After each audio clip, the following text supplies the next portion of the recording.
All right, good day, everyone. We are here again with another show with the friend of our show, Professor Gerald Horne from the University of Houston. And Gerald is, of course, not just an historian, but also an activist and a geopolitical analyst, if I may say so.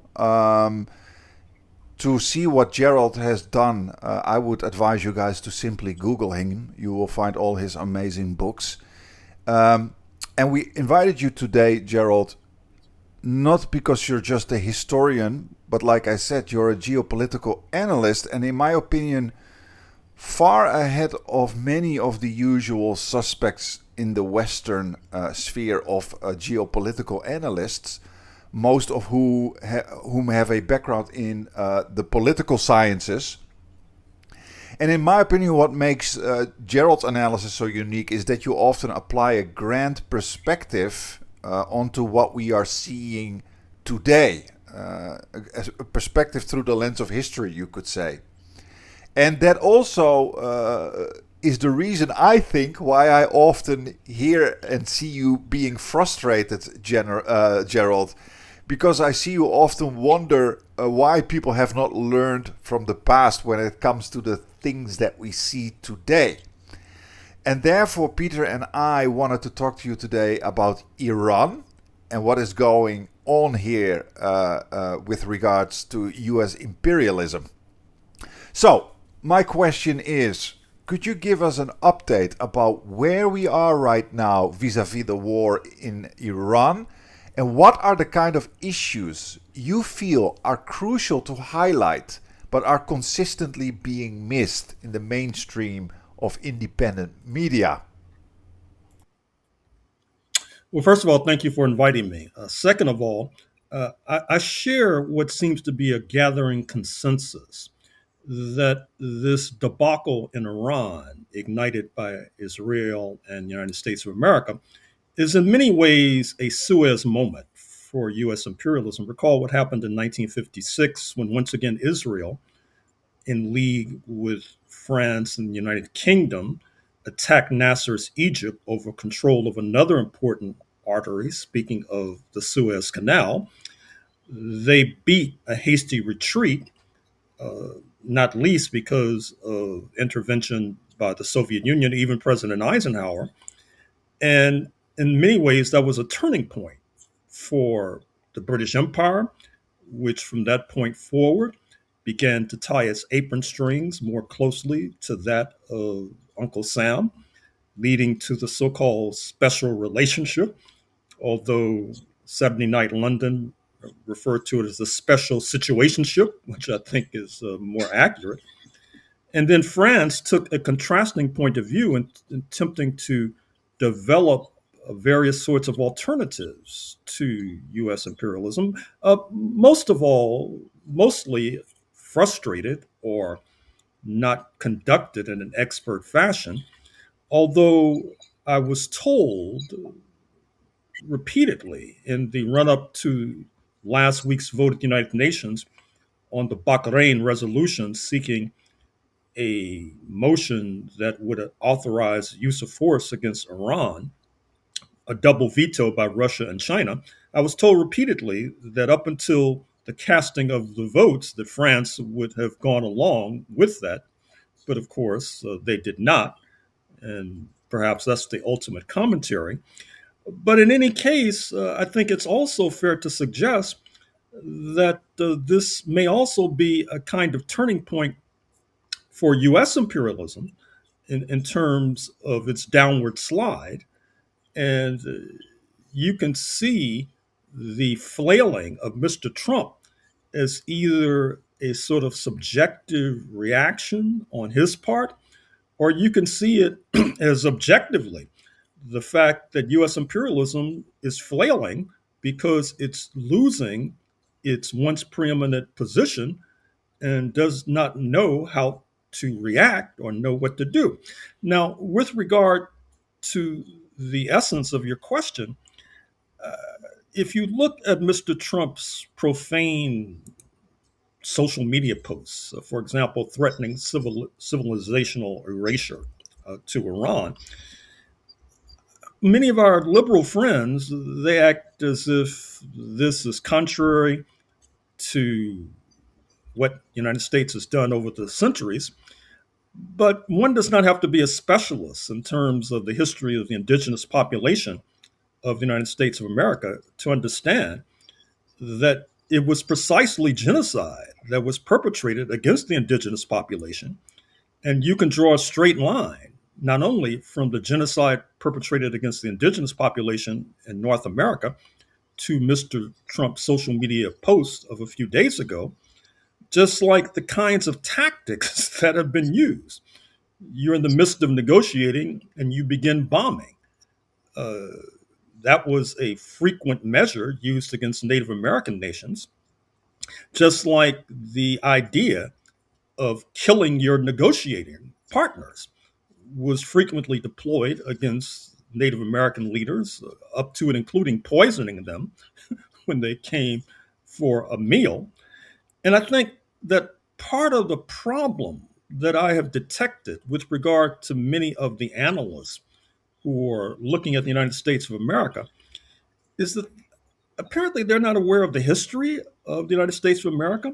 I think that they don't necessarily they're not necessarily acquainted with settler colonialism. Perhaps they think that term, that descriptor, is sort of rhetorical excess, when actually it's a very apt descriptor, just like it's an apt descriptor in historic Palestine. And if they were more familiar with settler colonialism, they would also be familiar with the constituent elements of settler colonialism, which includes not only settler solidarity and its close partners being class collaboration. Mr. Trump won 77 million votes in November 2024, and it would be mathematically imprecise to suggest that they all came from the 1%, for example, in a nation of 330 million. That is to say, even though many of our friends on the left find it hard to swallow, Mr. Trump has had and continues to enjoy, I'm afraid to say, a substantial base amongst the settler descendant working class and the settler descendant middle class, because after all, this is how this nation was built with regard to the 1%, those at the top of the socioeconomic pyramid, sponsoring a motley crew of European migrants. For example, go back to North Carolina, or what was called North Carolina in the 1580s, and England's first foray into this continent.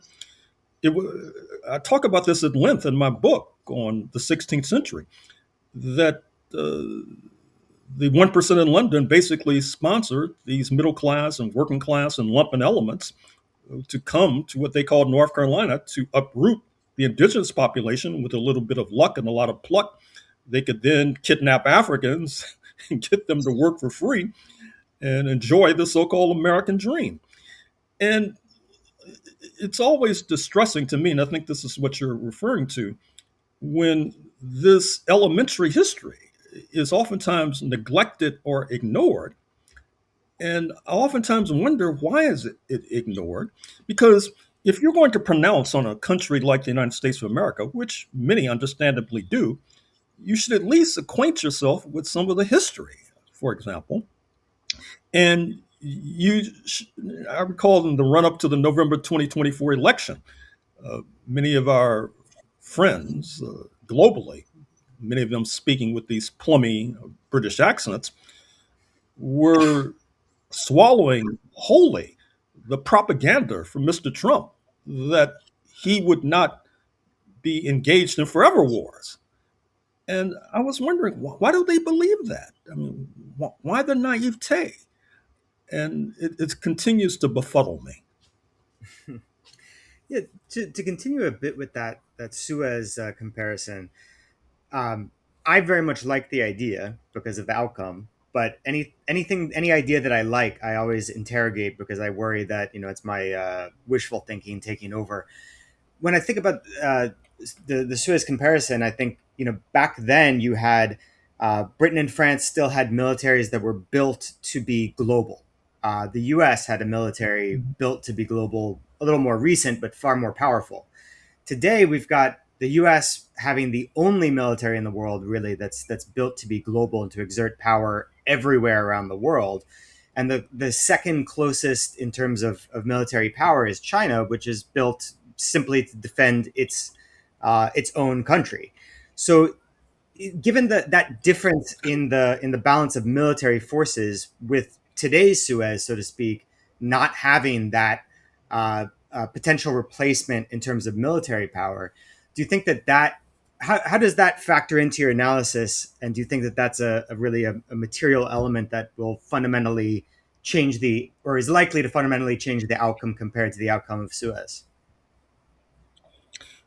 Well, once again, I share the consensus that is increasingly prevalent, at least on this side of the Pacific, that the United States and Iran showed that it can attain tactical goals. It can, as Mr. Trump says repeatedly whenever a microphone is thrust in his face, they can destroy the Navy, they can destroy the Air Force, they can destroy the radar, etc. But that does not necessarily lead to a strategic victory. And decapitating the leadership on February 28th did not lead to a regime collapse.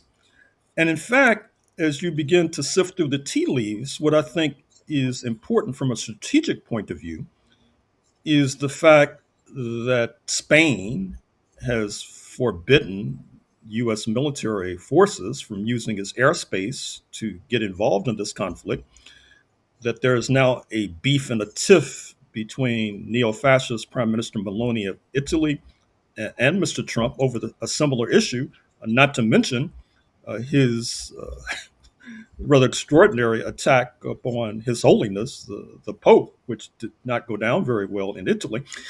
And I also am struck by the fact that the right wing populists in Europe are not necessarily on board with regard to what we would have thought were their comrades in MAGA, Make America Great Again movement. That is to say, the Nazi Curious Alternative for Germany party has expressed reservations about the continuation of U.S. military bases on their soil. Nigel Farage of the Reform Party, even though he has been in solidarity with Mr. Trump, has now come to recognize that this may not necessarily be a winning issue when it comes to forthcoming British elections. And speaking of Britain, Sir Keir Starmer apparently has found his backbone and is creeping ever closer to the European Union, reversing the import of Brexit, the British exit from the European Union in June 2016, which is of significance as well. And I find it rather remarkable that these right wing populists are not necessarily on board. And then I need not mention the election in Hungary, where, to be frank, you had contestation between two right wing forces, and the right wing force that was not necessarily pro Trump prevailed. And Viktor Orban, who styled himself as a Trumpista, went down to defeat. And the problem with the US imperialism right now is that because principally of Mr. Trump's ham fisted diplomacy, US imperialism has few allies. Now, the problem is that this is made to order for a defeat by the Democrats in November, assuming they're free and fair elections, which is a large assumption. The problem with that Democratic comeback, and I trust and I hope that many of the specialists and analysts of US politics recognize that if the Democrats come back to power, they're going to try to get the old band back together again, singing those old tunes about collaborating against Russia and China, which is basically a fool's errand. And it will come to naught. It will lead to a similar disaster akin to the disaster in Iran, which will then pave the way for a comeback for the Republicans in 2028, 2030, 2032. And I think in part, it has something to do with some of the failures of the US left, which, believe it or not, the US left, by and large, they don't accept the idea of this nation as a settler colonial project. They're more prone to use the term settler colonialism to apply to historic Palestine than North America. I'm surprised the Israelis haven't charged them with anti-Semitism. Since they've thrown that charge around for much less than that, for example. And as I pointed out in an essay that'll be published shortly in the New York-based publication The Nation, there's basically a schism with regard to how this country is analyzed historically. And many of our friends on the left don't like to hear this sort of thing. Why, I'm not sure. But to make the point, increasingly in Black intellectual circles, there's a dismissal of this notion that the formation of the United States of America in 1776 was a great leap forward for humanity. All they have to do is point to the exponential increase in the number of enslaved Africans, the exponential increase in the acres of land taken from the indigenous population. And I could cite some of the names if you're interested, but in any case, there's this basic split. Many of our friends, they don't like you to speak in this terms of Black people having one point of view and non-Black people having another, because we're all supposed to be U.S. nationals. But obviously, we look at the same phenomena and come to different conclusions, for example. And since I'm not only an observer, a participant in this discourse, I must say that I think that the critical point of view of the founding of the United States has much more to offer in terms of analyzing the United States today, for example, and gaining insight into how the Iranians are being treated as if they're latter-day versions of Native Americans, for example, which reeks with white supremacy. It reeks of the kind of genocidal impulses that helped to create this nation. So that's the state of play as we speak. Yeah. Yeah, exactly. And I actually have two questions about that lack of historic understanding, something that I also noticed online in online debates. But first, I wanted to get back to that settler solidarity that you talked about. I think that's a very important aspect. I've noticed it myself, even though I'm a guy from the Netherlands. Of course, was also in a colonial country with a similar right-wing dynamics. But you also see that settler solidarity in the Netherlands towards, for example, the United States. So what you're talking about, that domestic settler solidarity, that class collaboration between the settler class with the you could say the 1% settler class. But there's something else that I have noticed is that, of course, also on a macro level, and you talked about that too, we also have that kind of settler solidarity. That is, U.S. imperialism is largely supported by many other settler kind of nations, and the glue seems to still be, to a large extent, white supremacy. The connection between all these countries that identify as so-called white. Now, Ali Alizadeh said something very interesting. That's an Iranian analyst. He has been on our show. And he told us that Iran is trying slowly to decouple the US from Israel in the way it acts. And I would say maybe even tries to decouple the Europeans also a bit from the US.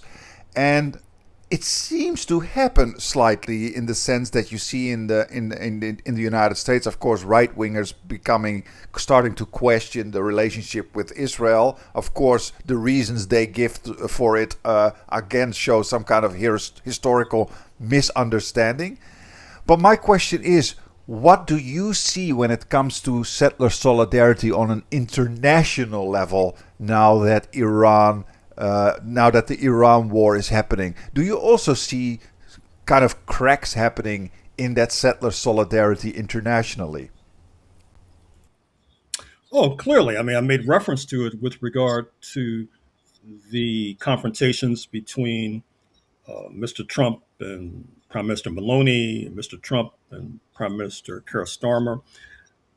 Mr. Trump has had a particular vendetta, for whatever reason, against the president of France, making rather unkind, unpleasant statements about his marriage, for example. As a matter of fact, the scuttlebutt coming out of Mar-a-Lago, his palatial estate in Florida, was that when he was storing away confidential documents in his bathroom, which led to an attempt to prosecute him, that a number of the documents concerned precisely this Macron marriage, for example.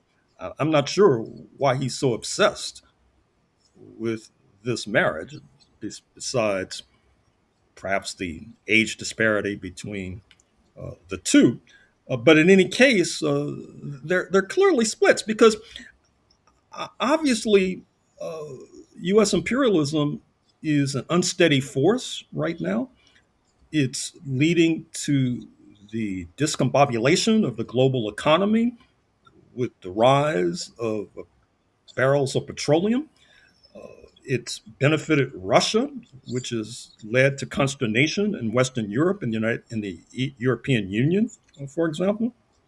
So it's understandable that they're scrambling around. The problem is they don't seem to feel that they have viable alternatives to this relationship with Washington, which is one of the reasons why they're banking on a comeback by the Democrats. But as I've suggested, I think they're going to be disappointed if that eventuality occurs, because the Democrats will not be able to execute on this collaboration uh, with regard to US EU versus Russia China. I think that that's a fool's errand. And with regard to solidarity, there are different forms of solidarity. For example, right now in the United States, you have a rather typical, I'm afraid to say, scandal involving congressmen charged with sexual harassment, even rape. And one does not have to dig very deeply to see that there's a kind of male solidarity with regard to sympathy for the accused, more so than the accuser. Now, you can see that as being part and parcel of an overall right wing solidarity, and I will not dispute that, but it's certainly palpable, although, once again, it's not necessarily articulated, for example. I mean, you see it as well with regard to so called racial conflicts. When the settlers, oftentimes, as is said quite frequently, the settlers on the level of generalization oftentimes denounce white supremacy, for example. But when it comes to concrete cases, they're oftentimes lost. Their tongues have left them, for example, which also brings me to another point, which is worthy of commentary. And I would particularly make this point with regard to some of the linguists in your audience, that settler solidarity is reflected in ordinary lingo in this country. Uh, a metaphor that I've used and is quite frequently used is circling the wagons, for example. Now, what does circling the wagons mean? Well, when the settlers were crossing the North American continent, they were in these wagon trains, these covered wagons driven by horses. Then the Native Americans would attack, and in a defensive measure, the settlers would come into a circle so that they could better defend themselves, oftentimes successfully.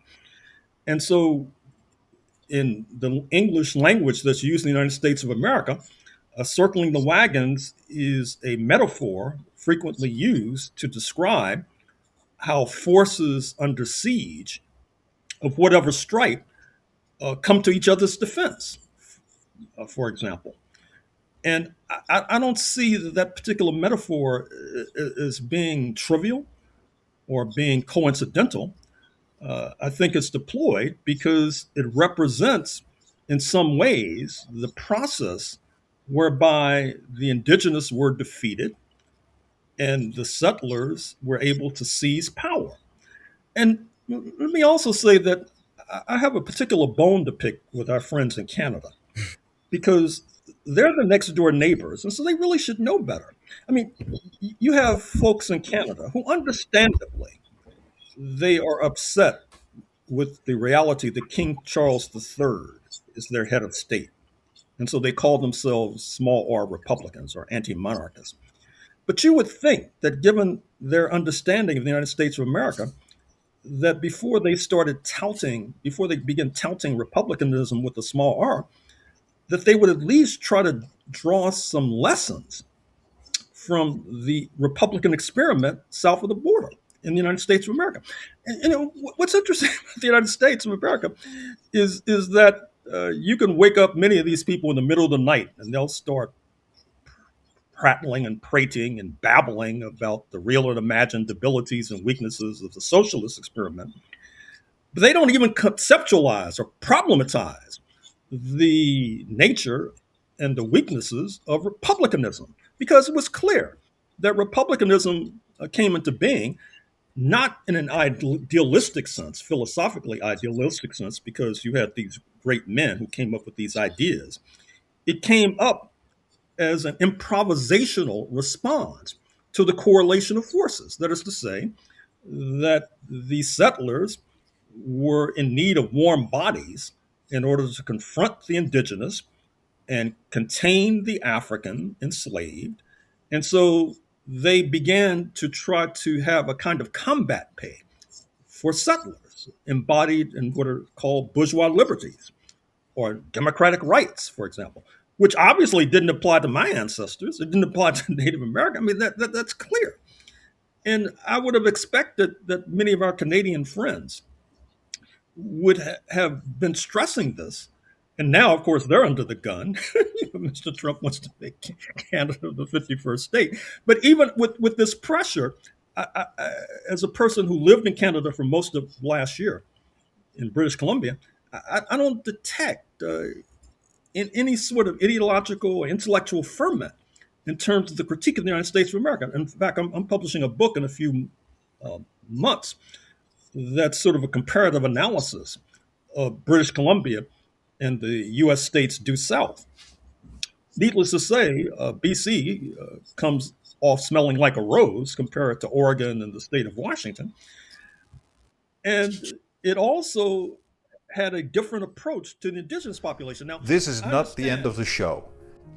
We will touch on topics such as China, Russia, and the future of the Iran war.